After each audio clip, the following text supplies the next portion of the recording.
Fala pessoal, Presbítero Jefferson por aqui, como é que vocês estão? Tudo bom? Então, pessoal, hoje estou aqui, para dar continuidade, à série dos 35 milagres de Jesus, que eu estou gravando para compartilhar no meu canal no YouTube. Eu fiquei um período aí sem postar nenhum vídeo lá e hoje eu estou retornando, então, quero te convidar a você vir junto comigo nessa jornada, mas desde já quero te convidar a você curtir o meu canal, compartilhar esses vídeos e deixar o seu comentário lá, tá bom? Bora comigo nessa jornada. Pessoal, hoje eu vou estar falando sobre a ressurreição do filho da viúva de Naim. É um milagre muito conhecido, muito falado, muito pregado nas igrejas, e eu quero trazer aqui, o contexto histórico, quero trazer um pouco da cultura da época, quero deixar também de sempre, algumas lições práticas para a nossa vida nos dias de hoje, tá bom? Então, pessoal, a introdução, esse milagre de Jesus, é o único que registrou esse milagre, foi o evangelista Lucas, Lucas, para quem não sabe, ele foi médico e ele escreveu o seu evangelho através de pesquisas, testemunho de pessoas que estiveram próximo de Jesus. Lucas não foi discípulo de Jesus, mas ele escreveu um evangelho.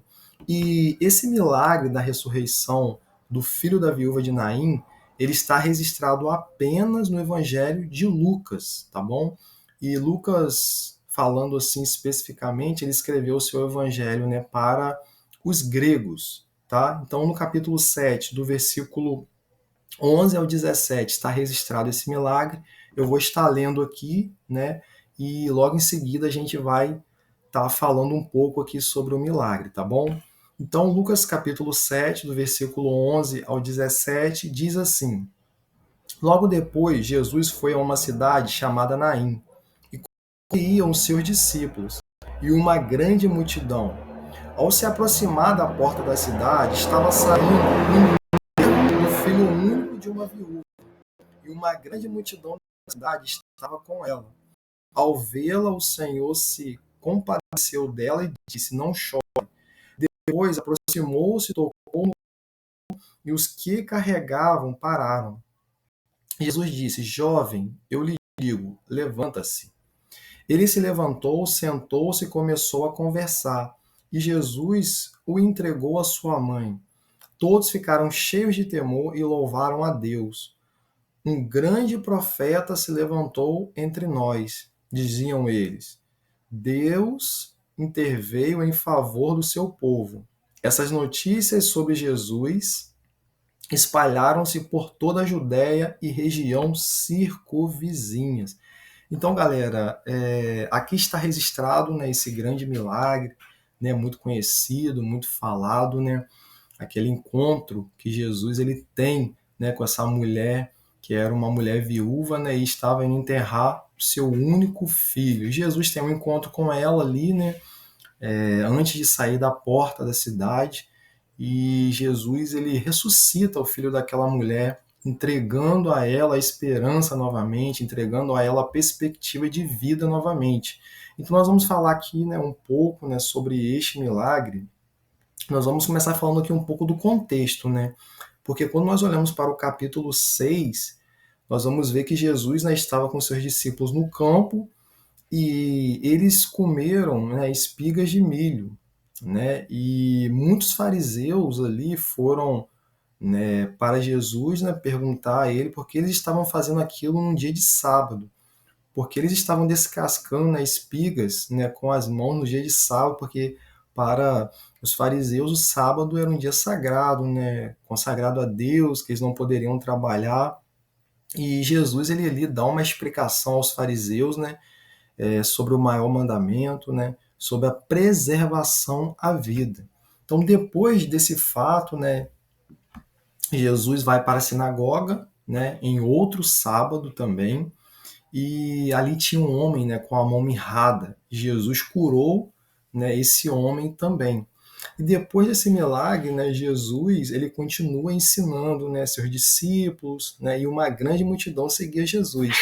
Então, pessoal, a gente vê né, que Jesus ele estava sempre ensinando os seus discípulos. E uma grande multidão sempre estava ao redor de Jesus por causa de todos os milagres que ele fazia. Então, depois de Jesus dar esses ensinamentos, né, aos seus discípulos, né, ele foi para Cafarnaum. Cafarnaum, né, era onde Jesus tinha o seu quartel-general e onde aconteceu ali, né, a cura do servo de um centurião, né, que Jesus cura o servo do centurião. Então a gente vê que antecedendo, né, esse milagre da ressurreição do filho da viúva de Naim, Jesus fez outros vários milagres e vários ensinamentos. Então, após a cura, né, desse centurião, no dia seguinte, Jesus vai para a cidade de Naim, né, onde aconteceu o milagre que nós vamos começar a estudar a partir de agora. Então, falando aqui, pessoal, um pouco aqui sobre a estrutura do milagre. Né? Jesus foi para uma cidade chamada Naim, né, junto dele uma grande multidão o seguia e os seus discípulos. Né? Quando chegou perto da porta da cidade, estava saindo um defunto. Então Jesus estava indo com uma grande multidão e os seus discípulos. E ele estava saindo da cidade, né, perto da porta da cidade, uma outra multidão carregando um defunto. E a pessoa morta era o filho de uma viúva, né? E a multidão seguia caminhando junto com aquela mulher para sepultar o seu filho. Né, Jesus estava entrando na cidade e a mulher estava saindo da cidade. Então perceba-se que teve o que? Um encontro. Né? Jesus estava chegando na cidade e a mulher estava saindo da cidade. Nós vamos ver aqui, né, que a cidade de Naim, ela ficava numa região montanhosa. Então, essa mulher, ela estava, né, descendo a cidade, porque muitas cidades naquela época, o cemitério ficava fora da cidade. Então, essa mulher, essa viúva, né, com essa multidão, ela estava saindo da cidade, né, descendo, e Jesus estava indo com uma outra multidão, e seus discípulos, Jesus estava subindo. Então, o que vai acontecer? Vai acontecer um encontro.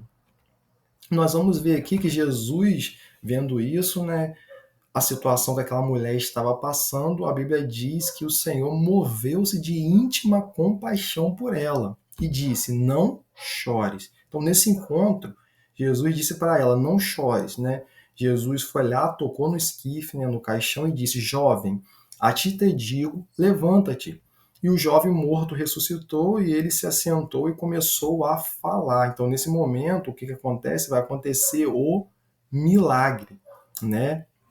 E todos ficaram ali, né, com temor e glorificaram a Deus, né, dizendo: um grande profeta, né, se levantou entre nós, o Deus visitou o seu povo. E a Bíblia diz que o jovem morto ele se levantou e ele começou a falar. E a Bíblia diz que todos ficaram sabendo, né, disso na Judéia e nas cidades circunvizinhas. Então você vê que a estrutura do milagre é isso, né? Aqui no versículo, né, que nós lemos aqui, ó, no capítulo 7, versículo 17, ó, essas notícias sobre Jesus espalharam-se por toda a Judéia e regiões circunvizinhas. Então, esse milagre ele se espalhou, né, por toda aquela região. Então, falando agora, pessoal, um pouco da cidade de Naim, né?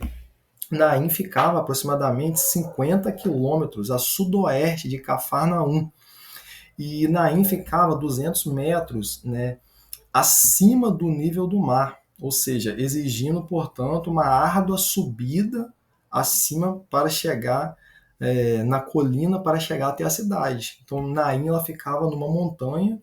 Então, toda vez que uma pessoa ia a Naim, ela tinha que subir. Quando ela saía de Naim, ela tinha o quê? Que descer. Então, para caminhar de Cafarnaum, né, onde Jesus estava, seria necessário aí mais ou menos 2 dias de viagem para chegar lá até Naim. Então, Naim ficava cerca, né, de 10 quilômetros ao sul de Nazaré, né, aonde foi que Jesus nasceu. Então, pessoal, uma informação importante, né, para o contexto, quando você for pregar essa mensagem. Né? A palavra Naim em hebraico, né, significa agradável, amável e doce.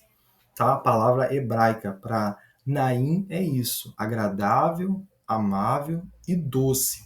Inclusive, né, em hebraico, quando conhecemos alguém, dizemos prazer em conhecê-lo, né? Aí em hebraico, esse é o significado da palavra Naim. Então dá para entender que Naim era um lugar tranquilo de se viver, né? Se o seu nome significa agradável, amável, doce, entendemos que o local era um local bom para se viver. Então Naim ficava situada na província iraniana, né, central de Esfahan, onde são produzidos, né, um dos mais finos e sofisticados tapetes do mundo. Então, Naim fica localizado nessa região. Então, nós falamos aqui um pouco agora da localização de Naim, e agora a gente vai falar por que a viúva foi enterrar o seu filho fora da cidade. Então, como eu falei no começo, né, muitas cidades naquela época, a maioria delas, o cemitério era fora da cidade, e nos tempos bíblicos, não era permitido, né, enterrar o corpo dentro da cidade. Por isso que aquela mulher, né, estava levando o seu filho para enterrar ele, né, no cemitério fora da cidade, para onde, né, eles iriam realizar lá a cerimônia. E é importante a gente falar como que era, né, realizadas as cerimônias fúnebres naquela época de Jesus. Isso daqui é muito importante para a gente entender esse milagre. Né? Normalmente a mãe caminhava, né, na frente do cortejo, enquanto homens jovens carregavam o esquife, né, o corpo do morto. Né? Então, a mãe ia na frente e jovens, moços, iam carregando o esquife com o corpo em cima do esquife. E logo atrás vinha o quê? Vinha uma grande multidão, incluindo pranteadores, frautistas, né? E até mesmo é, car né, pideiras, né, profissionais eram contratadas para plantear. Então, naquela época, né, a gente vê o contexto cultural da época, como que era feito, né, toda a cerimônia do cortejo. Isso é um ponto muito importante, né, para quando a gente for ministrar essa mensagem, né. Então, além disso, um grupo de pessoas, né, cruzasse com o funeral a caminho, eles, por respeito a essas pessoas, né, deveriam acompanhar o cortejo até o sepultamento. Então, exemplo, o cortejo está saindo da cidade, né, alguém está chegando para entrar na cidade. Por respeito, aquela pessoa tinha que se juntar ao funeral e acompanhar até o sepultamento. Então, os funerais, eles incluíam, né, um esquife aberto, né, mas quem quer tocar o cadáver ficaria, né, cerimonialmente impuro. Então, o esquife levava, né, um esquife aberto com o corpo ali. Então, segundo a lei, né, lá em Números 19 e 11, né, até coloquei aqui, ó, diz assim: quem tocar num cadáver humano ficará impuro durante 7 dias. Então, quem tocasse naquele cadáver, ele ficava impuro por 7 dias, segundo a lei. Então, pessoal, nós falamos aqui, né, como eram realizadas as cerimônias, né, por que que, né, aquela mulher estava saindo da cidade, né, porque a maioria dos cemitérios eram fora da cidade. E agora a gente vai falar sobre o encontro das multidões. Então, Naim era uma cidade que ficava num alto monte, né, numa colina, né. Depois da porta tinha uma ribanceira, penhasco, e à direita e também à esquerda. Então, quem saía de Naim para o cemitério tem o que descer. E quem está chegando na cidade tem que subir. Então, é nesse momento que nós vamos ver o encontro, né, da multidão que está saindo com a mulher e a multidão que está chegando com Jesus. Então, o que nos chama a atenção, né, que tem uma multidão descendo e tem uma multidão que subindo. Só que essa multidão, né, que está descendo, está trazendo o que? Tristeza. E essa multidão que está subindo está levando o que? Alegria. Então a cidade era uma cidade, né, que estava numa colina, num monte muito alto, e Jesus estava subindo com seus discípulos. E existia naquela época também uma cultura, né, que o encontro de Jesus com essa mulher foi antes dela sair da cidade, da porta da cidade, porque havia um costume, né, uma liturgia no Oriente Médio, que todas as vezes que um defunto saísse da cidade, ultrapassasse os portões da cidade, ele não poderia voltar. Então, por isso que Jesus ele chega antes da mulher sair no portão da cidade, porque se ela saísse, né, porque era um costume, uma liturgia daquela época, se ela saísse do portão da cidade, ela não poderia mais voltar com aquele defunto. Por quê? porque o cemitério não ficava dentro, né, da cidade. O cemitério ficava fora da cidade e um defunto dentro de Israel era tido como impuro. Ou seja, uma vez que ele ultrapassasse as portas, ele não poderia mais voltar para dentro da cidade. Então, pessoal, como eu coloquei aqui, né, sobre essa questão da porta da cidade. Então, lá em Israel, um defunto era considerado como impuro. Então, se ele saísse na porta da cidade, não poderia voltar. Por isso que Jesus ele se apressa em encontrar com aquela mulher antes que ela saia na porta da cidade. Então, nós vamos ver agora a cura, né, de um doente e a ressurreição de um morto. Né? A gente vê que aconteceu, né, poucos dias de Jesus ter curado o servo do centurião. Logo depois a gente vai ver uma progressão na intensidade dos fatos, porque a gente vai ver, né, que Jesus cura um centurião à beira da morte. Então Jesus, né, enquanto o filho da viúva de Naim já havia morrido. Então Jesus cura um servo do centurião que estava à beira da morte, e agora Jesus cura o filho da viúva de Naim que já estava morto. Jesus ressuscita ele. Então Jesus nos mostra que, né, que no primeiro caso ele tem poder, né, sobre a doença, e no segundo caso ele tem poder sobre a morte. Então, pessoal, a gente vê que quando Jesus, né, se encontra com aquela mulher ali, Jesus manda parar. Né? Versículo 12. Ao se aproximar da porta da cidade, estava saindo o enterro do filho da viúva de uma viúva. Uma grande multidão da cidade estava com ela. E ao vê-lo, o Senhor se compadeceu dela e disse: Não chores. Jesus olhou para ela com compaixão. Jesus disse: Não chores. Né? Depois se aproximou, tocou no caixão e os que carregavam pararam. Jesus disse: Jovem, eu lhe digo, levanta-se. É nesse momento que acontece o milagre. Nesse momento, Jesus ele realiza um milagre na vida daquela mulher. Então, Jesus entrega novamente o filho para aquela mulher. Então, pessoal, eu falei um pouco aqui, né, sobre a questão do milagre. Agora eu quero deixar aqui algumas lições. Para a primeira lição, né, discípulos versus multidão. A gente vê aqui que Jesus estava com os discípulos e tinha também uma multidão. Então a gente vê aqui alguns pontos positivos, né, nos discípulos e alguns pontos negativos na multidão.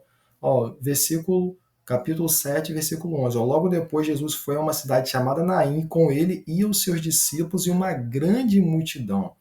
Então, os discípulos de Jesus seguiam Jesus por aquilo que Jesus era e não por aquilo que Jesus fazia. Né? Já a multidão seguia Jesus, né, pelo que ele podia fazer. Né? A gente vê aqui outra coisa, né? Para os discípulos, né, o Senhor Jesus era o único, exclusivo. Eles chegam a dizer: para onde iremos nós, se só tu tens as palavras de vida eterna?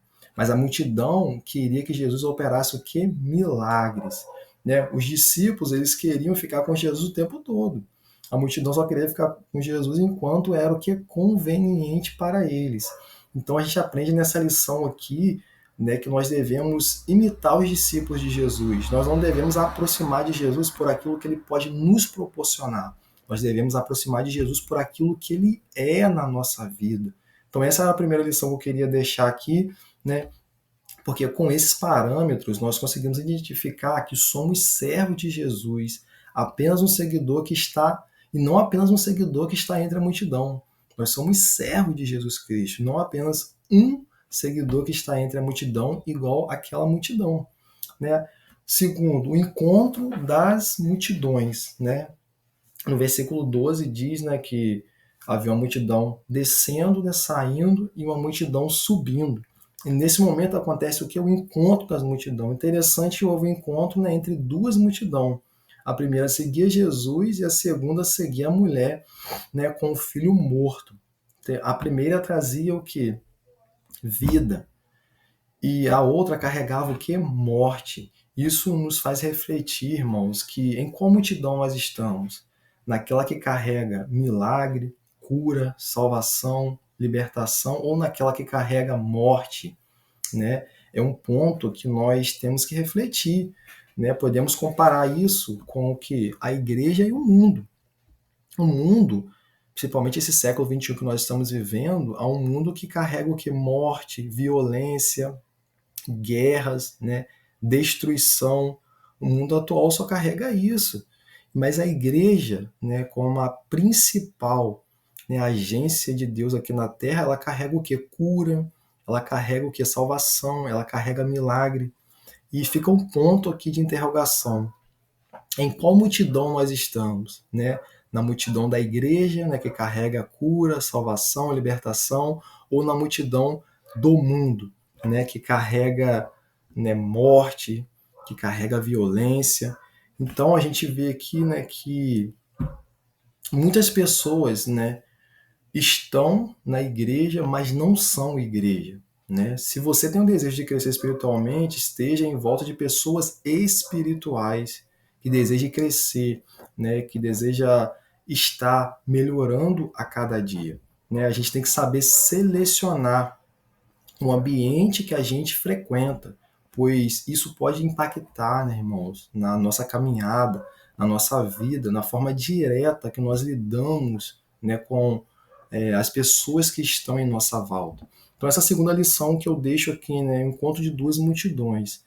Então, uma pergunta que eu te faço, né, em que multidão você está? Aquela que traz a vida ou aquela que traz a morte? E a terceira lição que eu queria deixar aqui, última, Jesus tem alegria em nos abençoar. Né? Versículo 13. E vendo ao Senhor, moveu-se de íntima compaixão por ela e disse: Não chores. Ou seja, Jesus, quando viu a mulher carregando o caixão do seu filho, ele se moveu de íntima compaixão. Ele realmente se compadeceu do que aquela mulher estava passando. Né? E se a gente for pontuar aqui, irmãos, o que aquela mulher estava passando, a gente pode dizer, ó, vamos conjecturar, né? Essa mulher era viúva, ela já era viúva, já havia perdido o seu esposo, né? Ele morreu, né? Essa mulher estava fazendo agora o mesmo caminho que ela fez para enterrar o seu esposo, ela estava fazendo agora para enterrar o seu filho. Né? Essa mulher, ela perdeu totalmente a esperança, pois o marido dela havia morrido e agora o seu filho também. E aquele filho era o único filho daquela mulher. Ou seja, naquela casa não havia mais um provedor. E o homem, ele tinha um papel muito importante naquela época. Ele era o provedor da casa, era ele que levava o alimento, era ele que trabalhava. Então aquela mulher perdeu o marido, ela depositou todas as suas esperanças no seu filho. Mas agora o filho dela também veio o quê? A morrer. Então essa mulher, ela ficou o quê? Totalmente desamparada. O marido morreu, o filho morreu. E quando a gente vê aqui, essa mulher, ela poderia estar também sofrendo, né, muito com a depressão ou algum transtorno mental, né, pelo menos neste momento, pois já havia sofrido com a perda do marido e agora estava sofrendo com a perda do filho. Então, possivelmente essa mulher, né, ela perdeu o seu brilho, perdeu a sua alegria. Então, analisando esses pontos, né, a gente vai ver que Jesus, ele moveu-se de íntima compaixão, né, por aquela mulher e disse: Não chores, não chores. Essa expressão "não chores", né, vai além de lágrimas. Está dizendo para ela: fique calma, eu vou restaurar, né, a vida. Eu estarei com você em todo momento. Ou seja, Jesus está dizendo para aquela mulher: olha só, fique calma. Eu vou restaurar a vida, vou trazer a paz, a alegria novamente na sua casa. Eu vou trazer o brilho do seu rosto novamente. Então, irmãos, nessa última lição aqui, nós vemos que Jesus, né, ele tem alegria em nos abençoar. E quando nós olhamos para a palavra de Deus, a gente vê um outro exemplo, né, a família lá de Betânia, né, de Marta, Maria e Lázaro, né, quando Lázaro morreu, né, a gente vê como Jesus, ele chega na hora certa, ele chega no momento certo. Jesus permitiu que aquele menino morresse, né, para que ele chegasse no momento certo e mudasse a história daquela mulher. E um grande milagre aconteceu, como aconteceu na família de Marta e Maria, né, com a ressurreição de Lázaro, no tempo de Jesus. Então eu quero te dizer, irmãos, que Jesus, ele tem o tempo dele de agir e trabalhar. E Jesus, ele tem prazer e alegria em nos abençoar. Então que você possa ficar com essa palavra, que você possa compartilhar esse estudo bíblico e que Deus venha abençoar a sua vida.